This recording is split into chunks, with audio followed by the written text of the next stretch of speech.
Bonjour, bienvenue sur la chaîne de Brist BD. Alors il est grand temps pour moi de vous faire la seconde partie de la présentation de mes achats de bande dessinée pour le mois de mai. Oui, je suis encore en retard, mais on va tâcher de réparer ça de suite. Alors, la deuxième partie, elle comporte 4 bandes dessinées. Donc la première, c'est le tome 21 du cycle Elf, aux éditions Soleil, maintenant vous avez l'habitude. C'est de Jean-Luc Istin et de Kiko Duarte, donc un super duo. Et ça s'appelle Renaissance. Alors celui-ci, il est super important, puisque c'est cet album qui va nous permettre de découvrir, comme son nom l'indique, Renaissance.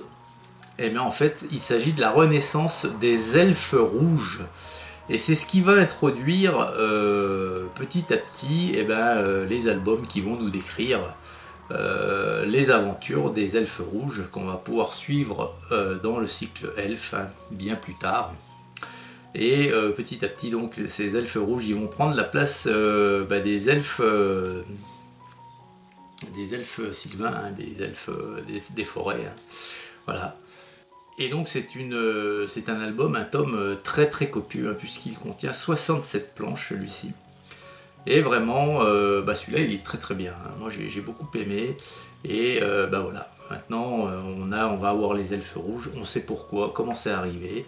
On nous explique que les elfes rouges, du reste, étaient une ancienne race d'elfes qui existait il y a très très longtemps en arrière, qui avait disparu. Et qui donc voilà renaît de ses cendres et on nous explique comment et pourquoi dans ce tome Renaissance. Ensuite, le cycle nain, ça s'appelle Borogam du Malte, c'est le tome 22. C'est de Nicolas Jarry, Deplano, Lorousseau et Nanjan à la couleur. Et voilà, donc le Malte. Donc c'est le deuxième album de cet ordre. On avait eu Gurdam du Malte, Gurdam qui est ici, et Borogam qui n'est autre que, alors c'est son neveu je crois, Borogam, voilà. Alors dans cet album on va nous raconter l'histoire de Tonton et de son neveu ici, qui vont être obligés pour pouvoir sauver leur terre, leur hectare de céréales, puisque ce sont je vous rappelle que ce sont des gens qui font le malt, comme son nom l'indique, ils font donc de l'alcool, ils brassent, ce sont des fabricants d'alcool. Et pour sauver leurs hectares de céréales avec lesquels ils fabriquent l'alcool, ils vont être obligés de participer à un concours qui va leur permettre, si bien entendu ils remportent ce concours, de gagner un gros prix, un gros paquet de talions qui va justement leur permettre de payer la personne, le personnage qui détient les droits sur leur terre, suite à un contrat qui avait été signé précédemment. Enfin bref, c'est toute une histoire. C'est très bien encore.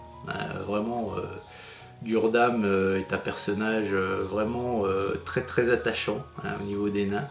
Et Borogam, son neveu, qui est pareil, qui est dans la même lignée. Vraiment un ordre que j'aime beaucoup, parce que c'est un ordre qui est proche de la terre, de la nature. C'est pas spécialement des guerriers, voilà.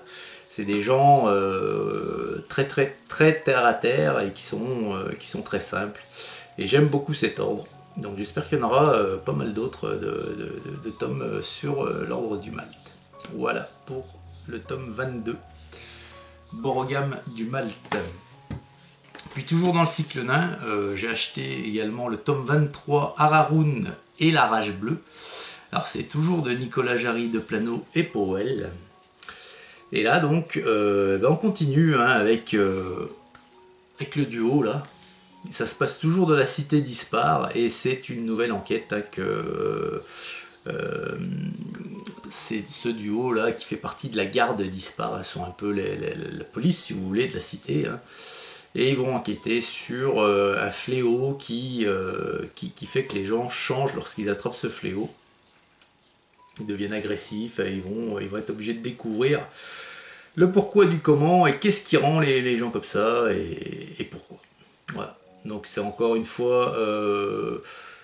l'action se passe principalement dans la cité d'Ispar, et c'est un bon album.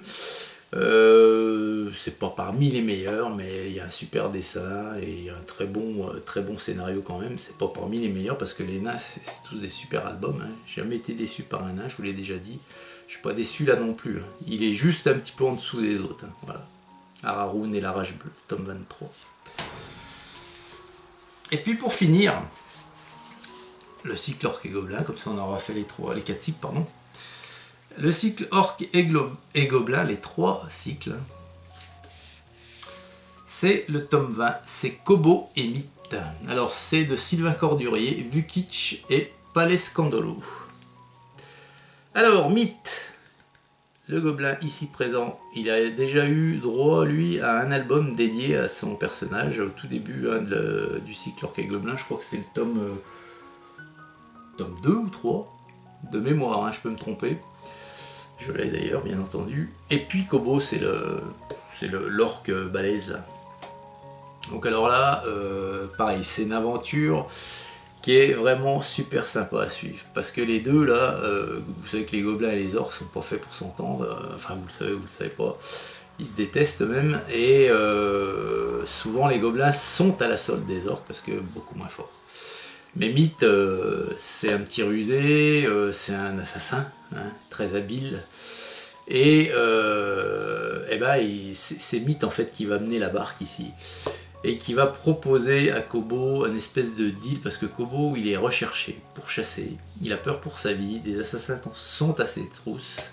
Et Mythe lui propose d'aller rencontrer un mage qui serait capable de lui donner une autre apparence, au niveau du visage physique. Donc le duo là, c'est un petit peu, c'est assez comique, hein.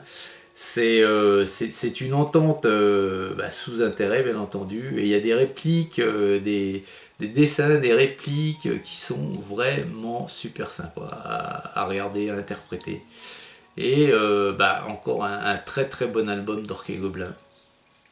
Et franchement, c'est vraiment cool à lire, hein, celui-ci. Voilà. Donc c'est le tome 20, Kobo et Mythe. Je vous rappelle que Orques et Gobelins, à ce jour, il y en a 21 de sorties. Voilà. Voilà les amis. Et bien écoutez, ce sont les 4 derniers achats que j'ai fait pour le mois de mai, hein. J'en ai fait quelques autres depuis début juin.